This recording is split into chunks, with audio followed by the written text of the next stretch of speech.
Good morning. We've been talking about this cycle of loving your neighbors, moving them to loving God, getting them to fall in love with God, meet Him, know Him, teach people about God, and then moving those people to serving others, and then continuing that cycle. These are the second greatest commandments, to love God with all your heart, mind, soul, and strength, and then to love your neighbor as yourself.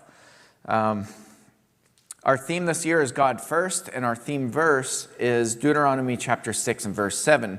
You shall teach them, that is the commandments, diligently to your children, and shall talk of them when you sit in your house, and when you walk by the way, and when you lie down, and when you rise. Deuteronomy chapter 6 and verse 7. This quarter, this final quarter of the year, we're talking about God and others. And today specifically, we're talking about being dedicated. Having that consistency, which is exactly what we just read about in Deuteronomy chapter 6, where we're consistently teaching and learning. That's really important. A lot of us get very restless. I think part of that is because we live in a really fast-paced society. We see results instantly now. You can Google, you can get on your phone, you have instant access to anything, anywhere in the world on this little device. And so we get impatient really quickly. Whether we admit it or not, we get impatient really quickly. We get restless. We want to see results. We want to see results with ourselves. We want to see results with other people. And if those results don't come quickly enough, we get impatient. I think the impatience has absolutely permeated our churches across this nation. Probably globally, but more so in the Western culture, where we're just addicted to speed and addicted to results. I think that's hurting the church in a lot of ways, and so churches are giving up on themselves really quickly. I talk about this a lot. Churches are saying, well, we're not seeing any growth, and or they may be seeing a decline, and so they just throw in the towel, they give up. If we were to gauge different metrics, quote unquote, with this congregation, I think some people would look at us and be like, why are you guys still hanging on? Why not just give up? People might ask me, why are you still here? Why are you still preaching? We look around, we're a small church, but I take a different view. I take a very different view, and Mom and I just had this conversation last week. We said, people see these people online who get like high success. They get massive followers. They get lots of income, and we look at that and we're like, well, if they can do it, why can't we do it? And we were talking about this, and we're like, none of this happens instantly, ever. Get rich quick is an absolute myth. It's a falsehood. It's a myth. People who are successful have put years and years and years of grueling work and losses into their life. And so what we see is like a snapshot of somebody who looks successful on the outside, or we see churches, or we see people, we see individuals who look very successful, and we're like, oh my goodness, why is this not working for me? And we get discouraged. And so today's message, I want to really encourage you and tell you that church work, kingdom work, is slow, it's grueling, and God is always at work. We have God on our side. Brent just talked about that in class this morning. Evil is limited. Satan is limited. God is not. We have God on our side.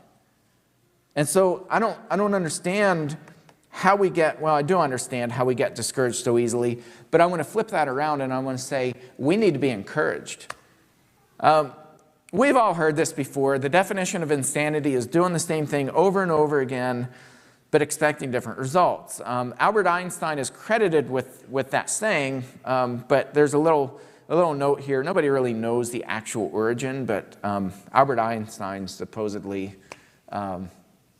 was where this quote originated from. But that's a definition of insanity, right? We've all heard that before. But I'm going to add a little caveat to that. I think that's the definition of insanity contextually, in certain context, This is the definition of insanity. If you're doing the same thing and getting bad results, or if you're doing bad things and expecting good things to happen to you, that's insanity. But there's a flip side to that, and that is dedication. Dedication is defined this way: the willingness to give a lot of time and energy to something because it is important. Right? If we put the context to this, the proper context, it no longer becomes insane, it becomes dedication. And a lot of people confuse insanity with dedication, and they look at Christians and they're like, well, why are you still hanging on? Why are you still doing these things? Why are you still showing up week after week? And why are you still going through all these quote unquote motions? And why, and they're asking all these questions saying, you're not seeing results. And my response to that is, says who? Right? We know that God is at work in so many different ways, and I just put up on my phone. I mean, this is absolutely incredible. So this was Wednesday. Wednesday we were sitting here and we were talking about the well that we're doing. We're doing 2 wells this year. I don't know if you guys are aware of that. I hope you are, but 2 wells, $7,500 each. We're talking $15,000 that we've been burdened with raising this money. That's a lot for, I don't know if you take a look around, like for this small of a group to say, hey, we're taking that charge on, that's a lot. That's a lot. In the back is the beginning of a wall, that little picture below, and then the big one above. The big one above has pins of wells that already exist because of this congregation. These are wells that are giving thousands of people fresh, clean water every single day. Those wells wouldn't be there if it wasn't for this group of people sitting here right now. Think about that for a minute. Those wells would not exist. Then we're going to put pictures of the actual wells. I say we. Natalie has taken that charge on, but she's getting help from the kids. But anyway, this year, there are 2 more wells. We already have, how many? We have 3 that we raised money for, then the 4th one in Lemonade, Haiti, that we repaired. It's all brand new parts as of how many months ago, Brent? Probably 3 months now? 2, yeah, about 3 months ago. We fully funded, all brand new parts for this well. The wellhead, everything, brand new parts. That's 4 wells. So these are wells 5 and 6. So on Wednesday, we were talking about the well in memory of my brother Mike, and we were, like really behind, really behind. And as we were talking Wednesday, and we were like, we really need to give this a big push, and we were coming up with ideas for raising more money. There was a very generous donation that came in that bumped it up over $5,000. And there's several hundred that we have that just hasn't been applied to that yet. So we're at about 75% with this well. And as we were sitting here, right before I got up here, I looked up the other well in memory of Mark Friedline, and that one currently is sitting at 76% raised, $5,725. That's incredible, guys.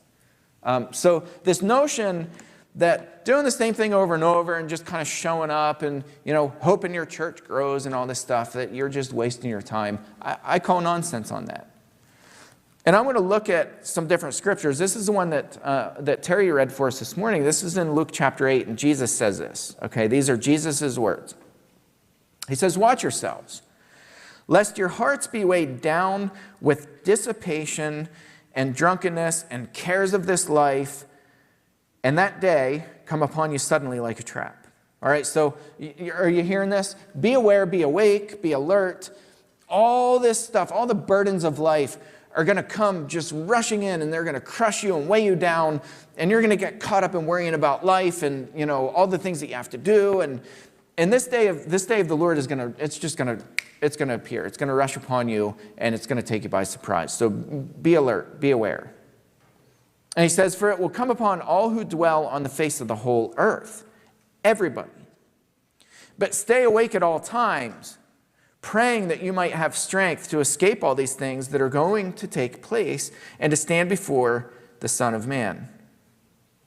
And I italicize this and put it in bold, verse 37. And every day he was teaching in the temple. But at night he went out and lodged on the mount called Olivet. And early in the morning, all the people came to him in the temple to hear him. Okay, so Jesus is going out very consistently, very, very dedicated to teaching the word. People would come out, they would hear, and by the way, people were dedicated to learning. It wasn't just the dedication to teaching, it was the dedication to learning. People were dedicated to sitting at his feet and hearing more. And from a result standpoint, we know the end of the story, right?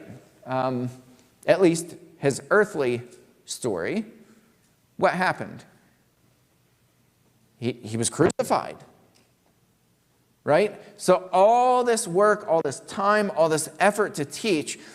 Now, I'm not talking, post-ascension and all that stuff. I'm talking like, if you're his disciples and you've been with him this whole time, there's all this work, all this time, all this dedication, all this teaching, and then he dies. And I think you would look at that and be like, this is it? And I think they didn't really fully understand that he was going to raise from the dead. They fully didn't understand that until later. But I think in that moment you would think, what's the point? And I've talked about Jeremiah, the prophet Jeremiah before. He's known as the weeping prophet because he wept because he saw the destruction of Jerusalem. He had been praying, he had been prophesying, he had been warning people. Not only did people ignore him, but he was beaten. The things he wrote, the scrolls that he wrote were burned. He was persecuted, he was put in prison. Jeremiah was treated like total garbage. And not only did he never give up, he kept preaching until the day he died. But Jeremiah never saw results. He never saw a time where Jerusalem was restored. He never saw a time where the temple was restored. He never saw any of that. And so the question is, was he insane or was he dedicated? I tend to say he was the latter. I think he was dedicated. And were it not for his praying and prophesying and teaching, I don't know what would have happened globally. I don't know what would have happened. I don't know where we would be right now. I don't know if we would be having this conversation right now had Jeremiah not been dedicated. Here's another one. Acts chapter 2, verse 42 through 47. We know this well. And they, that is the first Christians, this is very shortly after Jesus ascended, they devoted themselves to the apostles' teaching. All right, so there's this devotion to teaching. They're learning, right? They're devoted to that. They devoted themselves to the apostles' teaching and to the fellowship, to the breaking of bread and the prayers. And awe came upon every soul, and many wonders and signs were being done through the apostles. And all who believed were together and had all things in common, and they were selling their possessions and belongings and distributing the proceeds to all as any had need. They were generous with the money, the things that God had given them. They were very generous. They weren't waiting around for welfare. They weren't saying, well, let the government, let the Roman government take care of people. They saw a need, they stepped in, they filled the need, period. They were generous. And again, I italicized and bolded this. And day by day, the literal translation is, and every day, each day. Day by day, attending the temple together and breaking bread in their homes, they received their food with glad and generous hearts, praising God and having favor with all the people. And the Lord added to their number day by day those who were being saved. Again, I think we see this snapshot and we're like, see, they were dedicated and the church grew. I don't think it worked that way. I think there was a lot of uphill battles. I think there were a lot of frustrating days where the Christians just were like, God, what are you doing with us? But they remained dedicated. They kept doing the same thing and expecting different results, but they weren't insane. They were dedicated. They were doing good things, expecting good results. That's the difference. That's the context. All right, let me introduce you to this gentleman here. This is the Apostle Paul, supposedly. Of course, we don't have any idea what he looked like, but this is one painter's rendition of what the Apostle Paul looked like. We all know Paul. Paul persecuted Christians. He was like this Pharisee of Pharisees, very dedicated to the law. He was very zealous for the law, and he was very zealous to persecute and very quick to persecute Christians. On the road to Damascus, he sees a vision. He loses his vision, and he hears this voice from heaven calling out, Saul, Saul, why do you persecute me? Well, the voice we all know was the voice of Jesus calling out from heaven. Paul goes up into Damascus, and he meets a gentleman by the name of Cornelius, and Paul is baptized. The things like scales fall from his eyes. As soon as he's baptized, he can see clearly, and then Paul is commissioned to go preach. Interestingly, Paul disappears off of the face of the planet for a really long time. Paul talks about it in the beginning of Galatians. Paul literally disappears. He becomes a Christian, and then he is off the map. I mean, off the grid. Paul doesn't exist for a really long time. But I think as Christians, we're like, oh my goodness, he was faithful to Jesus, he was baptized, and all of a sudden he's going out and he's grown these churches, and isn't that just wonderful? It didn't work that way. Everywhere Paul went, after a really long time of going off the grid, Paul faces what? What did he face everywhere he went? Persecution. It wasn't success, at least the way that we gauge it in modern terms. Paul faced disappointment, persecution, anger, rage, people chasing him out of towns, people beating him, people flogging him, people putting him in prison. Paul faced an uphill battle, and on top of that, you remember this, the Macedonian call? We all know this. It's very famous. Acts chapter 16. And they went through the region of Phrygia and Galatia, having been forbidden by the Holy Spirit to speak the word in Asia. Well, wait a second. I thought he was commissioned to preach. I thought God himself said, Paul, go out and preach the word everywhere. Would you say Paul was faithful to that? Go like this. Paul was faithful to the call. Paul goes out. Paul's preaching. And then Paul is stopped not just by man, but by who? The Holy Spirit. God stopped him. He was forbidden by the Holy Spirit to speak the word in Asia. I don't know if you've ever walked places like, take a footprint, say, half the size of the United States, but not just we're not talking like Kansas and, those boring flat parts. I'm talking like the Rocky Mountains, right? Half of the size of the United States, but it's all like Rocky Mountains. And you're on foot, and you're hiking. And you've got to get from, say, Colorado to California. Not a very fun walk, not very easy. Bad weather. You got snow, you have mountain passes that are just insane, you have elevation sickness, you have all that stuff. This is the region Paul's in. And God says you can't preach from Colorado to California. You've got to travel there. But you don't really know what the final destination is. But in this swath of land, you can't preach.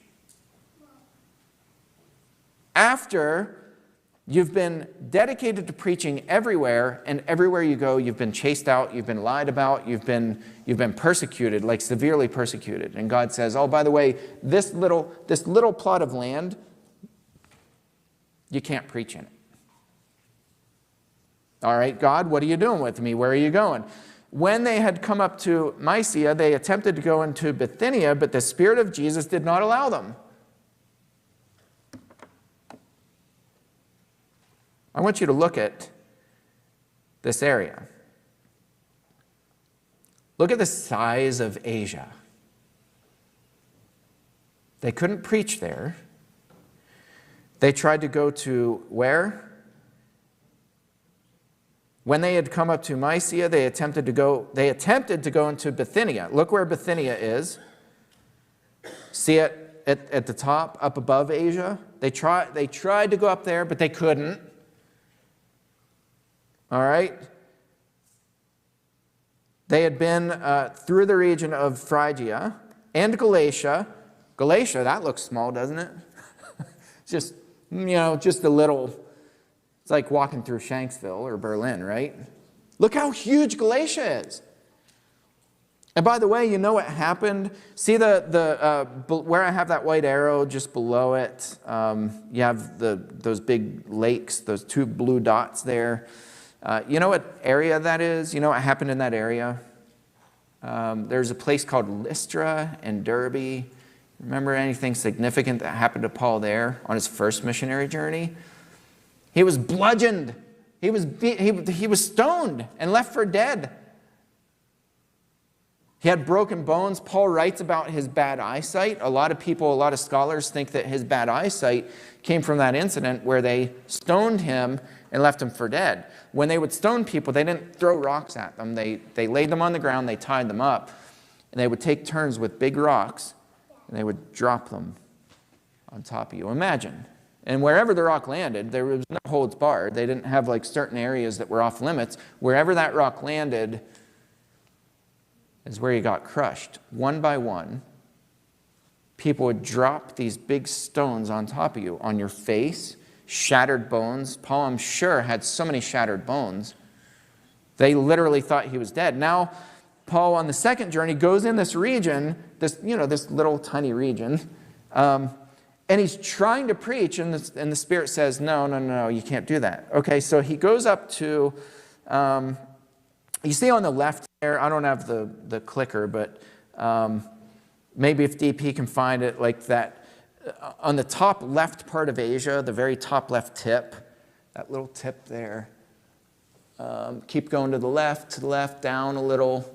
Yeah, over, right against the ocean, over on that tip. Up just a little more. Yep, right in that area, okay? So that's where Paul goes back. After trying to go into Bithynia, he's told to go back over to Troas, and that's where he receives this Macedonian call. Look where Macedonia is. Just a little area, just a little bit. He takes a boat over to Macedonia. As soon as he lands there, he lands in this little tiny unknown place. I'm being sarcastic here. A place called Philippi. Can't even find a synagogue there. There's almost no Jewish population whatsoever. Paul preaches to a very small group of women, and next thing he knows, he and Silas are being beaten, flogged. If you know anything about flogging, you were flogged 39 times. It was the 40 lashes minus 1 because it was thought that 39 lashes would bring you the closest to death without actually killing you. The 40th, legend had it that the 40th was the one that would kill you. So 39 times they're lashed. They're to the point of death again and thrown into prison. That's the first stop after the Macedonian call. They get out of jail. They have this miraculous escape. The jailer cleans them up. The jailer and his family are baptized. All right, so still not like overly successful. They're chased out of Philippi. They move on to Thessalonica. They're chased out of there. Berea, they're chased out of there. Paul hops a boat by himself, goes down to Athens, and on and on. Everywhere he goes, he's getting chased out within hours. And I want you to see the end of this because this is so cool. No, it's not the end. It's somewhere in the middle.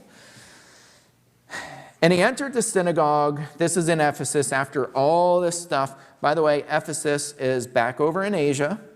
He had to hop a boat back over, goes into Ephesus. to the stadium saying, "Great is Artemis of Ephesus." They want to murder Paul. Paul's chased out of Ephesus, but listen what happens here. "And he entered the synagogue and for 3 months spoke boldly, reasoning and persuading them about the kingdom of God. But when some became stubborn and continued in unbelief, speaking evil of the way before the congregation, he withdrew from them and took the disciples with him, reasoning daily in the hall of Tyrannus." I bolded and italicized that. Was Paul insane? After all that, was Paul insane? Or was Paul dedicated? Well, it depends on the context. This continued for 2 years so that all the residents of Asia heard the word of the Lord. Both Jews and Greeks. Interesting, isn't it? Paul was forbidden. Paul walked through this whole region mute. If you know anything about Paul, right, Valinda, I'm looking at you. We know it's hard to remain silent, some of us. Paul couldn't preach. Paul couldn't preach. By all means, this whole trip looks like a disaster, but the reality is, through dedication, people were coming to the Lord eventually, and a lot of them. And the point is this: don't look around, don't look from side to side in this little congregation and be like, "Oh my goodness, we've done all we can, and we may as well just throw in the towel." Don't ever do that, please. I'm asking you as a favor, don't ever do that. God is at work. Remain dedicated. Keep teaching. Keep telling people about Jesus. Don't worry about who's sitting in a pew or who's not sitting in a pew or chair, I guess now. Don't worry about it. Remain faithful. Stay dedicated. Stay the course. And let God do what God does. And you'll see amazing things. This is such a cool story, and I love it, and I want to encourage you with that. That's how we connect God to others. We just talk about God. We share God with others, and we let God do the rest. Serve people, meet their needs, pray with people, love people, spend time with people, be dedicated to people, get frustrated by people, get shouted down by people. It's going to happen. Keep remaining faithful. God is an awesome God, and He is at work. I can promise you that. If there's anybody today who's not yet taken that step to put Christ on in baptism and you're ready,